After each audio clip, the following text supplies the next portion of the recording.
You don't have to change your handpiece, where one handpiece will do it all for you.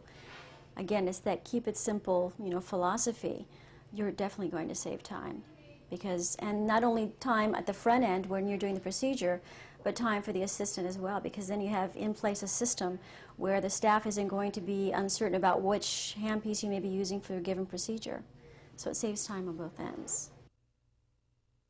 The high-speed handpiece has a speed range of 500 to 200,000 RPM, both in forward and reverse. This handpiece is recommended for caries removal, gross reduction, final cavity preparation, crown and bridge preparations, margin finishing, cutting retention grooves, porcelain adjustment, occlusal adjustments, tooth sectioning, and bulk enamel reduction. I typically will use one of two burrs. First, in cutting through the porcelain, I'll use a coarse diamond, and that just gets through that porcelain very rapidly. And then I'll go in with either probably a 330 burr, just a carbide burr, and then again, my assistants always have a series of new ones there available, especially if I'm doing extensive treatment. Sometimes I may be removing an entire arch of crowns. I'll have a whole row of these burrs in place and essentially replacing with each crown removal and get through very quickly. It's almost like cutting through butter. The high-speed handpiece uses friction grip burrs.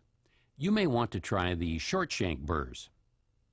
Depress the push button on the back of the handpiece to engage the burr. To remove the burr, depress the push button and remove. When the handpiece is running, the back of the handpiece should never be used for cheek, tongue, or lip retraction. Any inadvertent pressing on the button while the handpiece is running will cause overheating, which could cause burns to the patient. The slow-speed handpiece attachment has a speed range of 100 RPM to 40,000 RPM.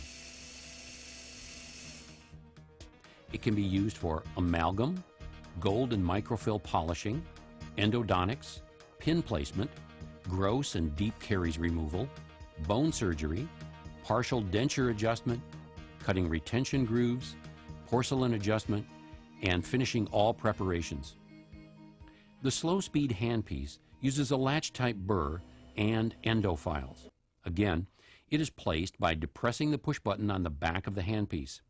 Insert the burr and turn it until you feel it engage, then release the button. The high torque of the Optima MX allows for speedy and effortless removal of old crowns and old amalgams. The increased tactile feedback makes finishing a crown preparation a breeze. The superior technology of the Optima MX does require a slight difference in technique. Unlike the lower torque on an air-driven handpiece, you will find that feathering is not needed when using a BN Air. This is because the BN Air maintains its RPMs when it meets resistance. The burr can remain in contact with the surface as you move through the procedure. Well, if we're removing an old crown, they know to have for me a diamond to start with. Let's say it's a porcelain fused to gold crown. And I'm going to go in and cut through the porcelain with a narrow bullet-shaped diamond. And then I'll follow up immediately with one of the great metal cutting burrs that are out right now that have very sharp edges and cross cuts that allow you to cut through the metal without chattering. And particularly with the electric handpiece and having the torque, you're able to use those, I think, to the fullest extent where you aren't getting a chatter, but you're actually getting a very clean, definitive cut through the metal. If we were removing an older gold crown or a gold inlay, then we would eliminate the need for the diamond and just go straight into the metal cutting burr. For the full crown burr, frankly, 3 burrs, and that's it. A coarser Fisher-like burr, that's the 850, and we also have its complement, the 8850, for the finishing aspect, and also the pear-shaped burr for cingulum reduction and lingual reduction.